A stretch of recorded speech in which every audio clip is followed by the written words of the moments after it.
तो देखिए स्टूडेंट्स, ये जो है आपका क्लास 9th का जो है सीबीएसई का जो है थर्ड लेक्चर है, ठीक ना। कल हम लोग जो है डिस्टेंस के बारे में बात किए थे कि डिस्टेंस क्या होता है, और फिजिकल क्वांटिटीज के बारे में बात किए थे कि फिजिकल क्वांटिटीज क्या होती है, ठीक है। आज हम बात करेंगे डिस्प्लेसमेंट के बारे में कि डिस्प्लेसमेंट क्या होता है, ठीक है। और फिर जो है इससे रिलेटेड कुछ जो है यहाँ पे एग्जाम्पल्स लिखे गए हैं, फिर इनको हम लोग सॉल्व करेंगे, ठीक है। देखिए तो डिस्प्लेसमेंट क्या होता है, the shortest distance between initial point two the final point, यानी कि अगर हम जहाँ से अपना जो है स्टार्ट करते हैं ट्रेवल करना, वहाँ से और जहाँ तक पहुँच गए हैं, इन दोनों के बीच का जो शॉर्टेस्ट डिस्टेंस होता है ना, शॉर्टेस्ट लेंथ होता है, उसको हम लोग बोलते हैं डिस्प्लेसमेंट। तो इसको बहुत जो है यहाँ पे सिंपली डिफाइन किया गया है, the shortest distance measured between the initial and final position in a particular direction is called displacement। देखिए यहाँ पे particular direction वर्ड आया है, यानी ये जो क्वांटिटी होती है ये होती है आपकी जो है वेक्टर क्वांटिटी, यानी डिस्प्लेसमेंट जो होती है वो वेक्टर क्वांटिटी है, ठीक है। अच्छा, अब दो पॉइंट के बीच का जो शॉर्टेस्ट डिस्टेंस होता है ना, वो होता है आपका एक स्ट्रेट लाइन। देखेंगे कैसे, जैसे मान लीजिए हमारे पास ये पॉइंट ए है और एक पॉइंट ये जो है बी है, हमें ए से बी पहुंचना है तो हमारे पास बहुत सारे रास्ते हैं, हम ऐसे जा सकते हैं ए से बी। देखिए ए से हम बी चले गए, ऐसे ऐसे गए, ठीक ना। हम ए से बी ऐसे भी जा सकते थे, ठीक है, लेकिन हमारे पास एक रास्ता ऐसा है जो बिल्कुल ए और बी को जो है क्या करेगा, कोइंसाइड करेगा, बिल्कुल जो एक स्ट्रेट लाइन होगा, बिल्कुल स्ट्रेट लाइन ये वाला, ठीक ना। तो यही हमारा शॉर्टेस्ट होता है, यानी कि अगर रास्ते 1 द्वारा जाएं, रास्ते 2 और रास्ते 3 रास्ते यहाँ पे आपको दिख रहे हैं, इस रास्ते द्वारा जाएं, इस रास्ते द्वारा, इस रास्ते द्वारा, तो जो रास्ता 2 दिख रहा है ना, ये आपका शॉर्टेस्ट डिस्टेंस है, यानी कि डिस्प्लेसमेंट ए और बी के बीच का जो होगा वो होगा नंबर 2 वाला जो है, ये जो आपका जो है डिस्टेंस दिख रहा है। ये जो है आप जो है ये डिस्प्लेसमेंट नहीं कर सकते हैं क्योंकि एक स्ट्रेट लाइन नहीं है, इसको भी आप डिस्प्लेसमेंट नहीं कर सकते हैं क्योंकि ये भी एक स्ट्रेट लाइन नहीं है। डिस्प्लेसमेंट हम केवल इस रास्ते 2 को बोलेंगे क्योंकि ये क्या है, स्ट्रेट लाइन है। अच्छा, अब देखिए ये हमको दिया हुआ है कुछ example, a B B C, ये 3 मीटर है, आपका ये 4 मीटर है, पूछ रहा है कि इसमें डिस्टेंस और डिस्प्लेसमेंट बताइए। तो डिस्टेंस क्या होता है, द एक्चुअल पाथ लेंथ। क्या होता है, द एक्चुअल पाथ लेंथ, यानी कि 4 मीटर इधर चले, 3 मीटर इधर चले, तो टोटल मिला के कितना चल रही है, तो डिस्टेंस इक्वल टू हो जाएगा ए बी प्लस बी। तो पाइथागोरस थ्योरम का यूज करके हम यहाँ पे AC निकाल सकते हैं। यहाँ पे AC इक्वल टू हो जाएगा, बताइए क्या, अंडर रूट में AB का स्क्वायर और प्लस का BC का स्क्वायर। तो अंडर रूट में AB की वैल्यू 4 है तो 4 का स्क्वायर और प्लस 3 का स्क्वायर, तो अंडर रूट में 16 प्लस 9 यानी अंडर रूट में 25, इसकी वैल्यू कितनी आ गई, 5 मीटर। तो हमारा जो डिस्प्लेसमेंट आएगा, जो क्या आएगा, डिस्प्लेसमेंट आएगा वो 5 मीटर। तो डिस्टेंस इक्वल टू हो गया कितना, 7 मीटर, लेकिन जो हमारा डिस्प्लेसमेंट आया वो 5 मीटर।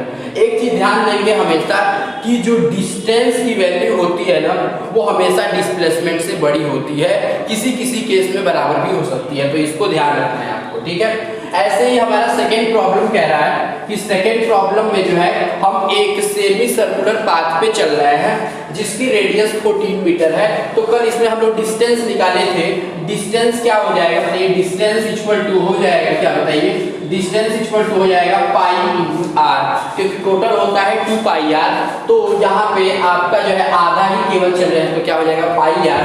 पाई की जो वैल्यू होती है वो 22/7 होती है, और आर की वैल्यू यहाँ पे कितना दिया हुआ है, 14। तो इसको आप बहुत अच्छे से जो है कट करके लिख सकते हो, कितना आ जाएगा, 44 मीटर।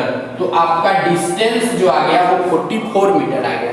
अगर हम डिस्प्लेसमेंट की बात करें, डिस्टेंस का मतलब ये हुआ कि ये ए से बी गए हैं, ठीक ना, लेकिन डिस्प्लेसमेंट तो फाइनली हमारा ए से बी यहाँ तक हुआ है, तो it is the straight line. तो ए से बी को हम लोग क्या कर देते हैं, ज्वाइन कर देते हैं। तो हमने ए से बी को ज्वाइन कर दिया और ये इसका डायरेक्शन दिखा दिया। तो बताइए ए से बी क्या होगा, तो it is the diameter of the circle, यानी कि अगर हमको डिस्प्लेसमेंट लिखना है ना, डिस्प्लेसमेंट, तो डिस्प्लेसमेंट इक्वल टू हो जाएगा 2r, क्या हो जाएगा, 2 इंटू आर, यानी कि 2 इंटू 40 यानी 28 मीटर। तो डिस्प्लेसमेंट कितना आ गया? 28 मीटर आ गया। जबकि डिस्टेंस कितना है? 44। तो इस केस में भी हमारा देखिए डिस्टेंस ज्यादा आ रहा है और डिस्प्लेसमेंट क्या आ रहा है? कम आ रहा है। चलिए अगले थर्ड एग्जांपल के बारे में बात कर लेते हैं। थर्ड एग्जांपल में जो है हम लोग ए से स्टार्ट किए हैं चलना और फिर से जो है हम लोग ए पे ही पहुंच गए। ए से चलना स्टार्ट किया और फिर ए पे पहुंच गए। तो इन दोनों के लिए बताना है what is the distance and displacement both. तो डिस्टेंस इक्वल टू आप बताइए क्या हो जाएगा? डिस्टेंस इक्वल टू हो जाएगा 2 पाई r। तो 2 और पाई की वैल्यू 22/7 और r की वैल्यू कितनी है? 14। तो ये कितना आ जाएगा बताइए? ये आ जाएगा 88 मीटर। कितना आ जाएगा? 88 मीटर डिस्टेंस आ गया। डिस्प्लेसमेंट की बात करें तो बताइए क्या हो जाएगा? डिस्प्लेसमेंट इक्वल टू होता है इनिशियल टू द फाइनल। जहां से चले थे वहीं पे पहुंच। तो यहाँ पे देखिए डिस्प्लेसमेंट की जो वैल्यू आएगी ना वो क्या आ जाएगी? 0 आ जाएगी। क्यों 0 आई है? क्योंकि हम ए से चलना स्टार्ट किए थे और फिर ए पे पहुंच गए। तो बताइए इनिशियल से फाइनल, जो पॉइंट इनिशियल है वही पॉइंट तो फाइनल है। तो हमारा डिस्प्लेसमेंट क्या हुआ? 0 हुआ। कहने का मतलब ये हुआ कि आप जहां से जा रहे हो फिर से वहीं पे आ गए ना, तो आपका जो डिस्प्लेसमेंट हुआ वो 0 हुआ। देखिए जैसे मान लीजिए कि हम इस पॉइंट ए से चलना स्टार्ट किए, ठीक ना, इधर गए पॉइंट बी पे आ गए यहाँ पे, ठीक ना, और फिर बी से पॉइंट ए पे आ गए। मतलब ऐसे समझिए कि आप घर से जो है स्कूल गए और फिर स्कूल से घर आ गए, तो आपका डिस्प्लेसमेंट क्या हो गया? 0। लेकिन मान लीजिए कि आपके घर से आपका स्कूल जो है 2 किलोमीटर था, तो आपने डिस्टेंस कितना कवर किया? 4 किलोमीटर। लेकिन आपका डिस्प्लेसमेंट क्या हो गया? वो डिस्प्लेसमेंट हो गया आपका 0, क्योंकि घर से चले थे और फिर आप घर पे ही पहुंच गए हो। तो आपका जो इनिशियल पॉइंट है वही आपका फाइनल पॉइंट हो गया। तो ये हो गया आपका डिस्प्लेसमेंट। डिस्प्लेसमेंट जो होती है वेक्टर क्वांटिटी होती है, क्वांटिटी में ही बताया गया था, ठीक है। तो इसको जो है वीडियो को पॉज करके आप इसका नोट्स बनाते जाएंगे, सारे एग्जांपल्स भी करते जाएंगे, ठीक है। फिर इसके आगे वाले वीडियो के बारे में हम लोग बात करेंगे।